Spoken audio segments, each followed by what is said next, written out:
रीवा से अनिल शर्मा। रीवा जिले में क्रैशर संचालकों की मनमानी के आगे सुप्त अवस्था में खनिज विभाग, रुपयों की खनक से सुप्त अवस्था में खनिज विभाग, नहीं होती कोई कार्यवाही।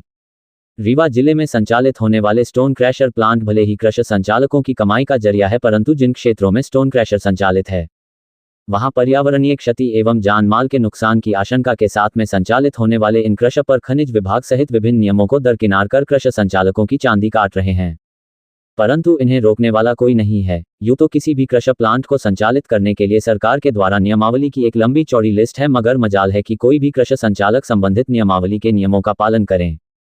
जिन विभागों को इन पर नियमों के तहत कार्य करवाने का जिम्मा है, आखिरकार वह विभाग क्रशर संचालकों पर मेहरबानी क्यों जता रहे हैं, ये तो विभाग के लोग ही बता सकते हैं। परंतु नियमों को दरकिनार कर यह क्रशर संचालक आसपास के क्षेत्रों में रहने वाले रहवासियों सहित जानवरों के साथ पर्यावरण को भी नुकसान पहुंचा रहे हैं।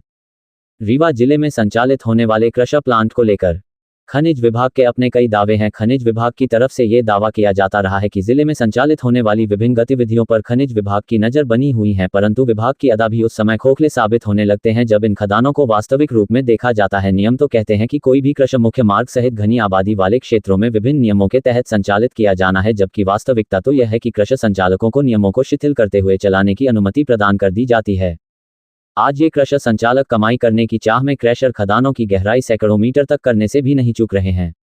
जिन क्रशर संचालकों को खदान एरिया के चारों तरफ सुरक्षा व्यवस्था सहित पत्थरों को क्रश करने की प्रक्रिया में स्प्रिंकलर का यूज करना था, वह इसका प्रयोग ही नहीं करते हैं, जिससे कि क्रशर प्लांट में काम करने वाले मजदूरों सहित आसपास के क्षेत्रों में रहने वाले लोगों के साथ मौजूद खेती पर भी इसका असर दिखाई देने लगा है। संबंधित मामलों की शिकायत रीवा जिले के जिम्मेदार अधिकारियों तक रहवासी कई बार कर चुके हैं, परंतु शिकायत के बावजूद भी प्रशासनिक अमला अनजान बने बैठा हुआ है।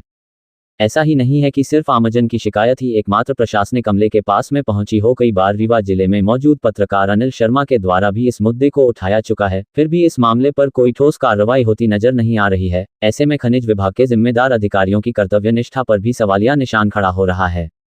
नियमों को दरकिनार करने की कीमत चुका रही जिले की आम जनता विभिन्न हिस्सों में मौजूद सैकड़ों क्रशर बेधड़क संचालित है। मौजूद क्रशर प्लांट में नियमों की अनदेखी सुरक्षा व्यवस्था को नजरअंदाज करने की कीमत क्षेत्रवासियों को चुकानी पड़ रही है। आलम तो यह है कि सुरक्षा व्यवस्था नदारद होने के कारण गहरी पत्थर की खदानों में दुर्घटना की आशंका बनी होती है, तो वहीं दूसरी तरफ जिले में ऐसे भी बहुत सी पत्थर की खदानें हैं जहां पर पत्थरों को निकाल लिया गया है। वहीं दूसरी तरफ इन खदानों में अब खुदाई का काम भी बंद कर दिया गया एवं खदानें खुली तौर पर यूं ही छोड़ दी गई। खुली खदानों में खनिज विभाग अमला नहीं पहुंच पाया है एवं लगातार खदानों की गहराई जिस कदर बढ़ती जा रही है, उससे तो सिर्फ यही प्रतीत होता है कि क्रशर प्लांट को संचालित करने वाले संचालकों के द्वारा नियमों की अनदेखी कर अंधाधुंध पत्थर निकालने का कार्य हो रहा है, मगर विभागीय अमला खदानों का रुख नहीं कर रहा है, जिससे कि क्रशर संचालकों की मनमानी पर रोकथाम नहीं लग पा रहा।